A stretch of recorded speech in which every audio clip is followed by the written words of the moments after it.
2026 সালের পশ্চিমবঙ্গ বিধানসভা নির্বাচন ভারতের রাজনীতির ইতিহাসে এক নতুন অধ্যায় যোগ করল। দীর্ঘ 15 বছরের তৃণমূল শাসনের অবসান ঘটিয়ে বাংলার মসনদে আজ এক নতুন শক্তি। কিন্তু ভোট পরবর্তী কাটাছেঁড়ায় আমাদের কাছে উঠে আসছে একের পর এক বিস্ফোরক তথ্য, যে তিন শক্তির ওপর ভর করে মমতা বন্দ্যোপাধ্যায় এতদিন কলার তুলেছেন, সেই মুসলিম, সেই মতুয়া এবং মহিলা, সেই তিনটি দেওয়ালি ক্রমে ধসে পড়ল এবারের নির্বাচনে। কেন এই বিপর্যয়? কেন ঘাসফুল ছেড়ে পদ্ম শিবিরে ভিড়ল মানুষ? আজ চলুন খানিকটা ব্যবচ্ছেদ করি 2026-এর সেই নির্বাচনী সমীকরণকে, যা নবান্নের ঠিকানা বদলে দিল। নির্বাচনের মোড় ঘুরিয়ে দেওয়া তিনটি বড় শক্তি, মুসলিম, মতুয়া, মহিলা ভোট। প্রথমে শুরু করি চলুন সংখ্যালঘু বা মুসলিম ভোট ব্যাংক নিয়ে। আর তার আগে একটু ন্যাশনালি নয় যেটা, তা হলো মাননীয়ার বেশ কয়েক বছর আগে করা একটা মন্তব্য। আপনাদের মনে আছে জানি, তাও চলুন আরেকবার শুনি কি বলেছিলেন, দেখুন। আমি কিন্তু ইফতারে যাচ্ছি, আপনারাও আসবেন। আমি তো মুসলিমদের তোষণ করি, 100 বার যাব। যে গরু মুখ দেয় তার লাঠি খাওয়া উচিত। আমি কিন্তু ইফতারে যাচ্ছি, আপনারাও আসবেন। আমি তো মুসলিমদের তোষণ করি, 100 বার যাব। যে গরু মুখ দেয় তার লাঠি খাওয়া উচিত। আমি কিন্তু ইফতারে যাচ্ছি, আপনারাও আসবেন। আমি তো মুসলিমদের তোষণ করি, 100 বার যাব। যে গরু মুখ দেয় তার লাঠি খাওয়া উচিত। ভাবনা বোধহয় অন্য কিছু ছিল মমতা বন্দ্যোপাধ্যায়ের কথার পেছনে। ভেবেছিলেন হয়তো যে এই সম্প্রদায়কে কাজে লাগাবেন। এই সম্প্রদায়কে কোথায় কাজে লাগাবেন? ভোট রাজনীতিতে। আজকে আর বলতে কোনো বাধা নেই। পশ্চিমবঙ্গের জনসংখ্যার প্রায় 27% মুসলিম। এই আজকের কথা যদি বলি, এসআইআর পূর্ববর্তী সময় হয়তো সে আমি ধরে নিচ্ছি সেটা আরেকটু বেশি ছিল, ধরুন সেটা 30 to 32 বা 33%। 2021 সালের নির্বাচনে এরাই একতরফাভাবে তৃণমূল কংগ্রেসকে সমর্থন করে। কিন্তু 2026-এর সেই সমীকরণ তো পুরো উল্টে গেল। মালদা, মুর্শিদাবাদ, উত্তর দিনাজপুর একের পর এক সংখ্যালঘু প্রধান এলাকা, আর সেখানে তৃণমূল কংগ্রেসের পায়ের তলার মাটি একেবারে সরে গেল। 2021 সালের নির্বাচনে মুসলিম প্রধান 85টি আসনের মধ্যে 75টিতে তৃণমূল কংগ্রেস জয়ী হয়। তবে 2026 সালের নির্বাচনে মালদা, মুর্শিদাবাদ এবং উত্তর দিনাজপুর এই জেলাগুলোর যে সমীকরণ, সেখানে একটা বড় পরিবর্তন, বড় বদল এলো। কেমন? মুসলিম ভোট বামফ্রন্ট থেকে তৃণমূলে গিয়েছিল, আপনাদের মনে আছে 2011 সালে। এবং শুধু আজকে তৃণমূল কংগ্রেসকে আমরা একথা বলছি ঠিকই, বা আজকে আমরা বলছি যে তৃণমূল কংগ্রেসের একটা বড় ভোট ব্যাংক ছিল মুসলিম সম্প্রদায়ের মানুষজন, না, বামেরাও এনক্যাশ করেছে। বামেদের সময়ও এই অভিযোগ উঠেছিল যে তারাও তোষণ করেছে, সংখ্যালঘু তোষণ। তবে ফর্মটা খানিকটা হয়তো অন্য ছিল। না, এটা আমার কথা নয়, রাজনৈতিক বিশ্লেষকদের একাংশ এমনটা মনে করে যে তোষণের রাজনীতি এই বাংলার বুকে বছরের পর বছর চলেছে, আর যেটা এখন এই নতুন সরকার আসার পরে মোটেও সম্ভব নয়, কারণ এই সরকার প্রকৃত উন্নয়নের কথা বলবে। প্রায় 15 বছর পরে সংখ্যালঘু ভোটের বিভাজন 2026 সালের বিধানসভা নির্বাচনে তৃণমূল কংগ্রেসের ক্ষমতা হারানোর অন্যতম কারণ হয়ে দাঁড়ালো। গত কয়েকটি নির্বাচনে তৃণমূলের পাশে থাকা মুসলিম ভোট ব্যাংক 2026 সালের ভোটে একেবারে ভেঙে গেল। বাম আইএসএফ জোট, কংগ্রেস এবং আম জনতা উন্নয়ন পার্টি, হ্যাঁ হুমায়ুন কবিরের দল, তৃণমূলের সংখ্যালঘু ভোটে বড় ধাক্কা দিল এই দলগুলো। মুসলিম ভোটের এই বিভাজনের সুবিধে সরাসরি পেল বিজেপি। মালদার 12টি আসনের মধ্যে যেখানে প্রায় 50% মুসলিম ভোটার, সেখানে বিজেপি 6টি আসনে জয়ী বা এগিয়েছিল প্রাথমিক পর্যায়ে। এই একই ছবি দেখা গেল পাশের মুর্শিদাবাদ জেলা, যেখানে প্রায় 70% মুসলিম কমিউনিটির মানুষ, সেখানে বিজেপি 22টির মধ্যে 8টি আসনে জয়ী বা এগিয়েছিল। মুসলিম অধ্যুষিত এলাকাগুলিতে যেখানে বিশেষ নিবিড় সংশোধন প্রক্রিয়ায় ব্যাপক নাম বাদ পড়েছিল, সেখানে মানুষের মধ্যে ক্ষোভ ছিল। সেই ক্ষোভের বহিঃপ্রকাশে বিজেপি বিরোধিতা বাড়বে বলে রাজনৈতিক মহলের একাংশ মনে করেছিল, কিন্তু ফল তো একেবারে উল্টো দেখা গেল ভোট বাক্সে। হিন্দু ভোট এক জায়গায় হলো, আর মুসলিম ভোট বাম কংগ্রেস আর তৃণমূলের মধ্যে ভাগ হলো। হ্যাঁ, অবশ্যই আইএসএফ এ ভোট গিয়েছে, অবশ্যই হুমায়ুন কবিরের দলে কিছু ভোট গিয়েছে, অবশ্যই এমআইএম এ কিছু ভোট গিয়েছে। কিন্তু কথা হচ্ছে যে এই এসআইআর এ তীব্র ক্ষোভ তৈরি হওয়া ওই মুসলিম সম্প্রদায়ের মানুষগুলো, যারা ভেবেছিল যে তৃণমূল কংগ্রেস আমাদের পাশে থাকবে নাম পুনরুদ্ধারের জন্য, কিন্তু দেখা গেল তৃণমূল সেই উদ্যোগ যথেষ্ট পরিমাণে নেয়নি। ফলে কি দাঁড়ালো, এখানে সমস্যা তৈরি হলো যে যাদেরকে আমরা ভরসা করলাম, যারা আমাদের এনক্যাশ করে একটার পর একটা নির্বাচনে প্রতিদ্বন্দ্বিতা করলো, লড়লো, আজকে তারা আমাদের নামটা তোলার জন্য, মানে নিজেদের নাম পুনরুদ্ধারের জন্য উদ্যোগ নিল না। ক্ষোভ বাড়ছে, স্বাভাবিক ক্ষোভ বাড়লো শাসকের বিরুদ্ধে। এছাড়াও আরো বেশ কিছু ফ্যাক্টর কাজ করলো। কেমন না, রাজ্যের অর্থে মন্দির নির্মাণ হলো, আমরা দেখলাম জগন্নাথ মন্দির নির্মাণ হচ্ছে, এবং সংখ্যালঘু অধ্যুষিত এলাকায় উন্নয়নের অভাব এটা একদম স্পষ্ট, চোখের সামনে এরা দেখতে পাচ্ছেন। এজিইউপির প্রতিষ্ঠাতা হুমায়ুন কবির, তিনি নওদা রেজিনগর দুটো আসন থেকে জয়ী হন। সিপিএম এর মোহাম্মদ মুস্তাফিজুর রহমান মুর্শিদাবাদের ডোমকল থেকে জয়ী হলেন। আইএসএফ এর নওশাদ সিদ্দিকী দক্ষিণ 24 পরগনার ভাঙড় আসন ধরে রাখলেন, আর কংগ্রেসের মহতাব শেখ ফারাক্কা এবং জুলফিকার আলী রানীনগর থেকে জয়ী হলেন। এই নির্বাচনে হিন্দু ভোটের মেরুকরণ বা একত্রীকরণও দেখা গেল, যা বিশেষ করে বাংলাদেশ সীমান্তবর্তী এলাকাগুলোতে বিজেপিকে সুবিধে করে দিল। তবে মুসলিম ভোটের বিভাজনই শেষ পর্যন্ত তৃণমূল কংগ্রেসের পতনের অন্যতম প্রধান কারণ হয়ে উঠল, এ কথা কিন্তু মুসলিম ভাই বোনেরাও বুঝতে শুরু করেছেন যে তাদেরকে শুধুমাত্র ব্যবহার করে গেছে শাসক। তাই এবার আসল পরিবর্তনে রাষ্ট্রবাদী মুসলিমরা বিজেপির হাত ধরল।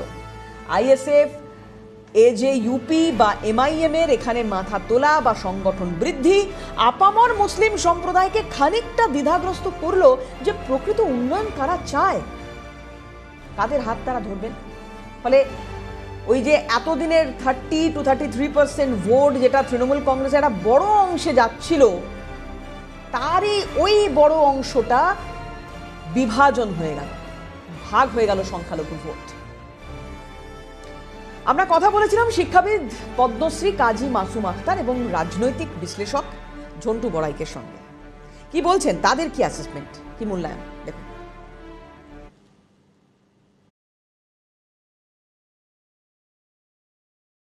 আমরা বারে বারে করে মমতা ব্যানার্জির সম্পর্কে বলেছি যে মুসলমানদের খেলছে, খেলা বন্ধ করুক।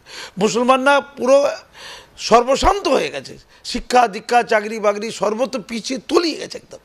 তাই মমতার সাথে মুসলমানদের থাকা উচিত নয়, মুসলমানরা নিজেদের বাঁচাতে চায়। আমাদের কথা আমি তো 15 বছর ধরে বলে গেছি, আজ একদিন দুদিন না। সেই কথার পরিপ্রেক্ষিতে দেখা গেল 2026-এর ভোটে কংগ্রেস, সিপিএম, এজেইউপি আর আইএসএফ তারা অনেকগুলো ভোট পেয়ে গেছে, 20% মতো। তাহলে একদিকে মুসলিম ভোট মমতা থেকে বেরিয়ে যাওয়া 20% মতো, কিছু বিজেপি তো এসছে ডাইরেক্ট 3-4%। আর হিন্দু ভোট ঐতিহাসিকভাবে, যেটা প্রথম স্বাধীনতার আগে স্বাধীনতার পরে হিন্দুরাই বা একজোট হয়নি, শুভেন্দু অধিকারীদের নেতৃত্বে হিন্দুরা যেভাবে একজোট হয়েছে, এটা হচ্ছে ঐতিহাসিক। আর একটা ঘটনার মধ্যেখানে আছে, সেটা হচ্ছে এসআইআর। 10 লক্ষের মতো আরও যুক্ত হবে বলে লোক মনে করছে, বৈধ ভোটার কেটে গেছে, কিন্তু 81 লক্ষ তো অবৈধ ভোটার। সে 81 লক্ষ ভোটারটা পেতো কারা? মৃত ভোটার হোক, চাল ভোটার হোক, ডবল এন্ট্রি ভোটার হোক, ভূত ভোটার হোক, জারি ভোটার হোক, তো শাসক দল পেত। তাহলে 81 লক্ষ মোট 91 লক্ষ ভোট চলে গেছে, কম কথা না এটা। 3টে তাহলে এফেক্ট, একটা হচ্ছে মমতা ব্যানার্জি বেরিয়ে যাওয়া, মানে মুসলমান ভোটটা মমতা ব্যানার্জির কাছ থেকে 20% বেরিয়ে যাওয়া, এসআইআরের এফেক্ট, আর হিন্দু ভোট এক হওয়া। সংখ্যালঘু ভোট তৃণমূলের জীবন কাঠি ছিল বলে একাধিকবার তাকে দেখা গেছে সংখ্যালঘু অ্যাপিসমেন্ট, মুসলিম অ্যাপিসমেন্ট, তোষণের রাজনীতি তাকে করতে বিভিন্ন সময়, এমনকি ভোটের মুখেও তিনি দায়িত্ব নিয়ে সংবিধানের শপথ নিয়েও হঠাৎ করে যে স্লোগানটা তিনি যে এটা করেছিলেন যে আমরা ক্ষমতায় না থাকলে একটি সম্প্রদায় 1 সেকেন্ডে ঘিরে ধরে মেরে ফেলবে, এত কিছুর পরেও কিন্তু সংখ্যালঘু ভোটে একটা বিপুল ধস নামার বড় কারণ মিম, আইএসএফ এবং বাম কংগ্রেস এই দলগুলো প্রতি সংখ্যালঘুদের বিকল্প হিসেবে পছন্দের তালিকায় উঠে আসাটা। কারণ এই মমতা ব্যানার্জির শাসনকালেই তো ওয়াকআপ থেকে শুরু করে, সিএ থেকে শুরু করে, ওবিসি থেকে শুরু করে একাধিক আন্দোলনে মমতা ব্যানার্জির ভূমিকায় সংখ্যালঘুরা কিন্তু ভালোভাবে নেয়নি। এই কারণেই ধসটাই কিন্তু মমতা ব্যানার্জির পতনের একটা বড় কারণ। আপনাদের মনে থাকবে যে ঈদের নামাজ পাঠ রেড রোডে, আর সেই অনুষ্ঠানে অংশগ্রহণ করার জন্য মমতা বন্দ্যোপাধ্যায় তিনি প্রতিবারই এর আগে গিয়েছেন। তিনি পাশে থেকেছেন, এই কমিউনিটির এই বার্তা দেওয়ার চেষ্টা করে হয়তো গেছেন, কিন্তু যারা যে মানুষগুলো দিনের পর দিন ডিপ্রাইভড হয়েছেন, যে মানুষগুলো সত্যি উন্নয়নের আলোটুকু দেখেননি, সেই মানুষগুলো তার এটা যে একটা নাটক সেটা তো বুঝতে পেরেছেন। আর বুঝতে পেরেছেন বলেই ভোট বাক্স যখন খোলা হলো, দেখা গেল ওই যে জেলাগুলোর কথা বলছি, মালদা, মুর্শিদাবাদ, উত্তর দিনাজপুর, দক্ষিণ দিনাজপুর, বীরভূমের একাংশ, তারা তো দেখিয়ে দিল যে এতদিন ধরে, গত 15 বছর ধরে যে রাজনীতিটা মমতা বন্দ্যোপাধ্যায় করেছেন, এদেরকে সামনে রেখে উনি বলছেন যে হ্যাঁ আমি মুসলিম তোষণ করি। আজকে এই দিন মমতা বন্দ্যোপাধ্যায়কে হয়তো দেখতে হতো না যদি প্রকৃত উন্নয়ন হতো এই মুসলিম ভাই বোনেদের। এবার বুঝতে পারছেন নিশ্চয়ই যে শুরুতেই মমতা বন্দ্যোপাধ্যায়ের প্রতিক্রিয়াটা কেন শুনিয়েছিলাম। যে গরু দুধ দেয় তার লাথি খেতে হয়, এই বক্তব্য বা এই কথার মধ্যে দিয়ে মমতা বন্দ্যোপাধ্যায় যেটা বোঝাতে চেয়েছিলেন, যেটা বলতে চেয়েছিলেন, আজকে কোথাও সেটাই বুমেরাং হয়ে গেল। যে পরিমাণ আত্মবিশ্বাস, যে পরিমাণ দম্ভ, যে পরিমাণ অহংকার ওই 27 to 33% ভোটের ওপর নির্ভর করে মমতা বন্দ্যোপাধ্যায় ছিল, সেটা মুসলিম সমাজ এক লহমায় বদলে দিল। কারণ তারা বুঝতে পেরেছেন, আবার বলছি, আসল পরিবর্তন, প্রকৃত পরিবর্তন, আসল উন্নয়ন, প্রকৃত উন্নয়ন কিভাবে সম্ভব, কার হাত ধরে সম্ভব। আসল পরিবর্তন চাইলেন, আর তার ফল চলে এলো ভোট বাক্সে। এ তো গেল প্রথম যে বিষয়ে আমরা কথা বলছিলাম, অর্থাৎ মুসলিম ভোট মমতা বন্দ্যোপাধ্যায়ের পাশ থেকে সরে যাওয়া, একটা বড় অংশের সরে যায়। বাবা, এবার খুব একটা গুরুত্বপূর্ণ বিষয়ে আসি। দেখুন, আমরা 3টে এম এর কথা বলছি। 1, মুসলিম, এই মুসলিম ভোটের কথা বললাম।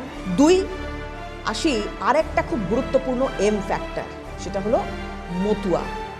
আর এই মতুয়াদের নিয়ে যখন কথা বলবো, তখন এই সমাজ, অর্থাৎ মতুয়া সমাজের যে ভাই বোনেরা আছেন, তার সঙ্গেই ওতপ্রোতভাবে জড়িয়ে যায় এই পশ্চিমবাংলার বুকে আরও যে সমস্ত অন্যান্য সম্প্রদায়ের মানুষরা রয়েছেন, যেমন রাজবংশী সম্প্রদায়ের মানুষ রয়েছেন, কুর্মী সম্প্রদায়ের মানুষ রয়েছেন। তারাও আজ যথেষ্ট বিরক্ত বিভিন্ন রকমের সিদ্ধান্তে মমতা বন্দ্যোপাধ্যায়। গত কয়েকটা নির্বাচনের ক্ষেত্রে আমরা দেখেছি যে বিশেষ গুরুত্ব রেখেছে মতুয়া ভোট ব্যাংক। উত্তর 24 পরগনা, দক্ষিণ 24 পরগনা, নদিয়া, রাজ্যের এই 3 জেলায় অন্তত 22 থেকে 23টি বিধানসভা রয়েছে ধরুন, যেখানে মতুয়া ভোটারদের প্রভাব সরাসরি ফল নির্ধারণে ভূমিকা নেয়। ফলে এই 3 জেলায় সামান্য ভোটের হেরফেরও ফলাফলে বড় প্রভাব ফেলতে পারে। আশঙ্কা ছিল তৃণমূল কংগ্রেসের, কতটা জানি না, যদি না থাকে তাহলে তারা ভুল করেছেন, তাহলে তারা অ্যাসেসমেন্টে ভুল করেছেন। রাজনৈতিক মহল যেটা ভেবেছে, রাজনৈতিক মহলের একাংশ যেটা ভেবেছে, মমতা বন্দ্যোপাধ্যায়ের বোধহয় বুঝতে কোথাও ভুল হয়েছিল, মানুষের পালস বুঝতে ভুল হয়েছিল, মতুয়া সম্প্রদায়ের পালস বুঝতে ভুল হয়েছিল, না হলে আজকে এই ঘটনা ঘটতো না। আমি কেন বলছি, কিছু পরিসংখ্যান দেবো। তার আগে বলি, পশ্চিমবঙ্গের জনসংখ্যার প্রায় 17% তপশিলি জাতিভুক্ত। এই গোষ্ঠীটি দীর্ঘদিন ধরে বিজেপির একটা বড় ভোট ব্যাংক, এতে কোনো সন্দেহ নেই। তাদের নিরবচ্ছিন্ন সমর্থন বিজেপিকে জয়ের দৌড়ে অনেকটা এগিয়ে দিয়েছে। এবার কি দেখা গেল, এই মতুয়া ভোটে কোনো হেরফের হলো না, বিজেপির পক্ষেই গেল তাদের ভোট। দ্বিতীয় দফার ভোট গ্রহণে উত্তর 24 পরগনার প্রায় 93% এবং নদিয়ার 92%-এর বেশি ভোট পড়েছে। সংখ্যার বিচারে এই অংশগ্রহণ উল্লেখযোগ্য। 2021 সালের নির্বাচনে উত্তর 24 পরগনার 33টি আসনের মধ্যে 28টি পেয়েছিল তৃণমূল, বিজেপি জিতেছিল 5টি। 2026-এ কি দেখা গেল, তৃণমূল নেমে এসেছে 11টিতে এবং বিজেপি শক্তি বৃদ্ধি করে ঝুলিতে ভরেছে 22টি আসন। ভাবতে পারছেন, 22টি আসন এক লহমায়। মতুয়া সমাজ বিজেপির উপর ভরসা না রাখলে এটা সম্ভব নয়। নদিয়ার কথা বলি এবার। নদিয়ায় 17টি আসন, আর গত বিধানসভা নির্বাচনে বিজেপি পেয়েছিল 9টি, তৃণমূল পেয়েছিল 8টি। এবার বিজেপি কটি পেয়েছে? 14টি আসন। 9 পেয়েছিল গতবার, এবার 14টি আসন, আর তৃণমূল ধরে রাখতে পারলো মাত্র 3খানা আসন। আমার খুব আজকের দিনে দাঁড়িয়ে মুকুল রায়ের কথা মনে পড়ছে। মহুয়া মৈত্র একটা গুরুত্বপূর্ণ পদ পেয়েছেন, জেলাটা উনি দেখে 3টে আসন মমতা বন্দ্যোপাধ্যায়কে উপহার দিয়েছেন মহুয়া মৈত্র। যাই হোক, ওনাকে নিয়ে বেশি বললে আবার উনি বলবেন 2 পয়সার সাংবাদিক। সেটা বড় কথা নয়, বড় কথা হচ্ছে যে চাণক্য পালস বুঝতো মানুষের, তৃণমূল কংগ্রেসে দীর্ঘদিন থাকা সেই মুকুল রায় নদিয়া নিয়ে আলাদাভাবে অনেক কাজ করেছেন, অনেক খেটেছিলেন। সেই সময় দল তাকে গুরুত্ব দেয়নি। যেমন আজকেও অনেক নেতা, অনেক প্রবীণ নেতা যারা গুরুত্ব পাচ্ছেন না, কারণ এখন কর্পোরেট কালচারে দলটা চলে। অভিষেক বন্দ্যোপাধ্যায় সেই দলটা চালান, মমতা বন্দ্যোপাধ্যায় নন। যাই হোক, দক্ষিণ 24 পরগনার কথা এবার আসি, যেখানে 2021-এ একটিও পদ্ম ফোটেনি। আর এই জেলায় মোটে 31টি আসনে 30টি তৃণমূল পায়, আইএসএফ পায় 1টি আসন, আর বিজেপি তো পারেনি খাতা খুলতে। 2026-এ কি হলো? 2026-এ ফলাফলে দেখা গেল যে এই জেলায় 0 থেকে নিজেদের আসন সংখ্যা 10 করে ফেলেছে গেরুয়া শিবির। ভাবুন, 0 থেকে 10, 5 বছরের মধ্যে। আর তৃণমূলের আসন সংখ্যা এখানে কমে হলো 20। কেন? কি ফ্যাক্টর কাজ করলো? আরেকটা প্রতিক্রিয়া মনে আছে আপনাদের? বেশ কিছুদিন আগে, কিছু বছর আগে, 2023 খুব সম্ভবত, মমতা বন্দ্যোপাধ্যায়, যদিও অনেকে বলেছিলেন স্লিপ অফ টাং, যাই হোক, উনি নিজেও পরে একটা সাফাই দিয়েছিলেন যে মতুয়াদের নিয়ে কথা হচ্ছে, আর তাদের যারা গুরুদেব তাদের সম্পর্কে মমতা বন্দ্যোপাধ্যায় কি বলেছিলেন একবার শোনাই, দেখুন, মনে পড়বে নিশ্চয়ই। এবং রঘুচাঁদ গরুচাঁদ, তাই তো নামটা ঠিক বললাম কি? তাদের নামে এবং রঘুচাঁদ গরুচাঁদ, তাই তো নামটা ঠিক বললাম কি? যাই হোক, পরে সাফাই দিয়েছিলেন, কিন্তু ততক্ষণে যা হওয়ার হয়ে গেছে। তীর আর কথা বেরিয়ে গেলে কিছু করার নেই। রাজনৈতিক বিশ্লেষক ঝন্টু বড়াই, মতুয়া ভোট সেটা মমতা বন্দ্যোপাধ্যায়ের পাশ থেকে চলে গেল, কি বলছেন দেখি, শুনুন। মতুয়া এলাকায়, বিশেষ করে ভারতবর্ষের যশস্বী প্রধানমন্ত্রী বাংলাদেশে গোপালগঞ্জের ওরাকান্দিতে হরিচাঁদ ঠাকুর, গুরুচাঁদ ঠাকুর তাদের জন্মভিটে যাওয়া, মতুয়াদের বিভিন্ন সুবিধাগুলোর কথা ঘোষণা করা, এমনকি তারা ক্ষমতায় আসলে মতুয়াদের জন্য কি কি প্রতিশ্রুতি করবেন, তারপরে বিভিন্ন সময় যে সিএতে অ্যাপ্লাই করে মতুয়াদেরকে নাগরিকত্ব দেওয়া এবং ইমপ্লিমেন্টও হয়েছে ভোটের আগে, এই সব কিছু কিন্তু মতুয়াদের মধ্যে একটা বড় ধরনের সাড়া ফেলেছে। যদিও তাদের এসআইআরে বেশ কিছু মতুয়াদের নাম কাটা গেছে, কিন্তু সেক্ষেত্রেও তারা যে সিএর মাধ্যমে পুনরায় ভারতবর্ষের নাগরিকত্ব পাবে, সেই প্রতিশ্রুতি কিন্তু তৃণমূলের বিভিন্ন ধরনের ভয় ভীতি আপনাদের দেশ থেকে তাড়িয়ে দেবে, এর জায়গায় কিন্তু তুলনায় অনেক বেশি তারা গ্রহণযোগ্য মনে করেছে যে বিজেপিকে ক্ষমতায় আনলে তারা কিন্তু নাগরিকত্ব স্থায়ীভাবে পাবে। আর সবার শেষ যা বলবো তা হলো মহিলাদের কথা। যে মহিলা ভোট মমতা বন্দ্যোপাধ্যায়ের গর্ব ছিল, আজ তার কি অবস্থা? গত ভোটে মনে আছে আপনাদের, বাংলা নিজের মেয়েকে চায়, ভরে গেল একেবারে। এবার ভবানীপুরেও এরকম কিছু স্লোগান দেওয়া হয়েছিল। এই বাংলার মেয়ে, বাংলার মহিলা মুখ্যমন্ত্রী, এই এত ট্যাগের পরে যখন মমতা বন্দ্যোপাধ্যায়ের রাজ্যে আরজি করের মতো ঘটনা ঘটে, তখন উনি কি বলেন? 8টার পরে আর চাকরি করার দরকার নেই, মহিলাদের বেরোনোর দরকার নেই, বাড়িতে থাকুন, বাড়িতে থাকুন, মহিলারা রাস্তায় না বেরোলেই ভালো, কারণ আমার সরকার আপনাকে বা আপনার বাড়ির মেয়েকে নিরাপত্তা দিতে পারবে না, আপনি বাড়িতে থাকুন। পশ্চিমবঙ্গে মমতা বন্দ্যোপাধ্যায়ের সরকার গোটা দেশ দেখছে যে একটি মাত্র রাজ্য, তখনও দিল্লিতে মহিলা মুখ্যমন্ত্রী আসেননি, একটি মাত্র রাজ্য যে রাজ্যের মুখ্যমন্ত্রী মমতা বন্দ্যোপাধ্যায় সেই সময়ে, এবং সেই মহিলা মুখ্যমন্ত্রীর আমলে, আমি যদি পেছোতে শুরু করি তাহলে তো লিস্ট আজকে এই অনুষ্ঠান শেষই হবে না। সেই কামদুনি, পার্ক স্ট্রিট কোথা থেকে শুরু করব? আর এই তৃণমূল কংগ্রেসের নেতারা ভারত ভ্রমণে বেরিয়ে পড়েন কিছু বলতে গেলে। নিজের ঘর আগে সামলাতে হবে, নিজের পরিবারকে আগে দেখতে হবে, তারপর আমি যাই না বাইরে, কোনো অসুবিধা নেই তো। মহিলারা এখানে সুরক্ষিত কিনা খুব র্যান্ডম রিয়াকশন আমরা নেওয়ার চেষ্টা করেছি সাধারণ মানুষের কাছ থেকে, মহিলাদের কাছ থেকে। মমতা বন্দ্যোপাধ্যায়ের জমানায় তারা ক্ষুব্ধ, তারা বীতশ্রদ্ধ। তারা বলছেন যে এটা কিভাবে বলতে পারেন একজন রাজ্যের মুখ্যমন্ত্রী, যিনি মহিলা মুখ্যমন্ত্রী, তিনি কথা বলতে পারেন যে 8টার পরে আর কেউ বাইরে যাবে না কাজ করতে? তিনিও তো একজন মহিলা, তিনি তার কোনো রাজ্যে এরকম প্রয়োজন পড়লে, কোনো সমস্যার মধ্যে কেউ পড়লে তাকে যেতে হবে না ছুটে? এটা কিভাবে সম্ভব? এটা কোনো রেমেডি হতে পারে? কালচার বদলে গেছে। যে কালচার এই মুহূর্তে এই রাজ্যে রয়েছে সেই কালচার দেখে শিখুন। মমতা বন্দ্যোপাধ্যায় তার সরকারের সময় থ্রেট কালচারের কথা আমরা শুনলাম, আর সেই থ্রেট কালচার ছড়িয়ে পড়েছিল সমস্ত দপ্তরের ক্ষেত্রে। সবাই অভিযোগ করেছেন একযোগে, আর সেদিন মুখ বন্ধ ছিল, কিন্তু ভোট বাক্সে সেই প্রতিবাদ আছড়ে পড়ল। মমতা বন্দ্যোপাধ্যায় নির্বাচনী সাফল্যের পেছনে দীর্ঘ সময় ধরে বড় শক্তি হিসেবে কাজ করেছে মহিলা ভোট, অস্বীকার করে জায়গা নেই। কিন্তু এই মহিলা ভোট তিনি যা যা দিয়ে আটকাতে চেয়েছিলেন, মানে ধরুন লক্ষ্মীর ভান্ডার, কন্যাশ্রী, রূপশ্রী ইত্যাদি প্রকল্প দিয়ে, লাভের লাভ কিছু হলো কি? 2026-এ সেই দুর্গে তো ফাটল ধরলো। আরজিকর ঘটে গেছে যে ততদিনে এতগুলো পরপর ঘটনা ঘটে গেছে, তো গভীর ক্ষত তৈরি হয়ে গিয়েছে সেই সময় বাংলার নারীদের বুকে। নারী নিরাপত্তাকে বিজেপি প্রধান হাতিয়ার করলো। পানিহাটি আসনে আরজিকরে সেই নির্যাতিতার মাকে প্রার্থী করে বিজেপি এক আবেগঘন বার্তা দিল এবং জয়ী হলেন তিনি। বাংলার মায়েরা এবার টাকার বদলে নিরাপত্তাকে বেছে নিল। গত 10 বছরে তৃণমূল কংগ্রেস মহিলাদের জন্য একাধিক বড় কল্যাণকর প্রকল্প চালু করেছে মুখেই, কিন্তু তার সরাসরি প্রভাব ভোট বাক্সে পড়লো না। স্পষ্ট দেখতে পেলাম এই কন্যাশ্রী, এই রূপশ্রী, এই বাল্যবিবাহ রোধে ভূমিকা কিচ্ছু হলো না, শূন্য নিটফল।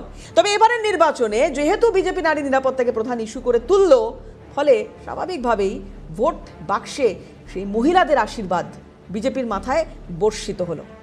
বিজেপি তাদের নির্বাচনী ইশতেহারে বাংলার মহিলাদের জন্য অনেক বড় প্রতিশ্রুতি দিল। তারা অন্নপূর্ণা ভাণ্ডারের কথা বলেছে, 3000 টাকা করে সেখানে এই ভাতা দেওয়ার কথা বললো। বাসে বিনামূল্যে মহিলাদের যাতায়াতের কথা বললো, সরকারি বাসে। চাকরিতে 33% সংরক্ষণ থাকবে নারীদের ক্ষেত্রে। নারী নিরাপত্তার জন্য আলাদা পুলিশ স্টেশন, দুর্গা সুরক্ষা স্কোয়াড, একাধিক বিষয় সামনে এলো। ঝন্টু বড়াইক রাজনৈতিক বিশ্লেষক, তার কি অভিমত মহিলা সম্পর্কে শোনাই আপনাদের, দেখুন। 3,26,00,000 মহিলা ভোটারদের মধ্যে একটা বড় 1.5% বেশি পুরুষের তুলনায় ভোট পড়েছে। এটা অবশ্যই নারী সুরক্ষার প্রশ্নে, আরজিকর পরবর্তী নারী সুরক্ষার প্রশ্নে এবং অন্নপূর্ণা ভাণ্ডারের মতন একাধিক যে বিরোধী বিজেপি প্রতিশ্রুতি দেওয়া যে সামাজিক প্রকল্পগুলো, এই দুটো ফ্যাক্টর কিন্তু এখানে বিজেপিকে অনেক বেশি ভোট বাক্সে মানে ভোট বৃদ্ধিতে এবং সিট বৃদ্ধি।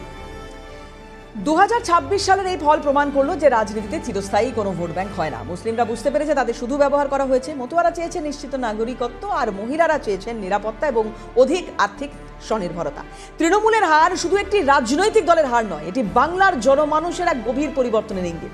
তবে হ্যাঁ, তৃণমূলের এই বিপর্যয়ের পেছনে হয়তো শুধুই ভোট বিভাজন দায়ী নয়, অনুন্নয়ন আর দুর্নীতির পাহাড় মানুষের মন ঘুরিয়ে দিতে অনুঘটকের ভূমিকা নিয়েছে। আপনার কি মনে হয় পশ্চিমবঙ্গের এই নতুন রাজনৈতিক যাত্রা কোন দিকে যাবে? আমরা নজর রাখবো পরবর্তী পরিস্থিতির উপর।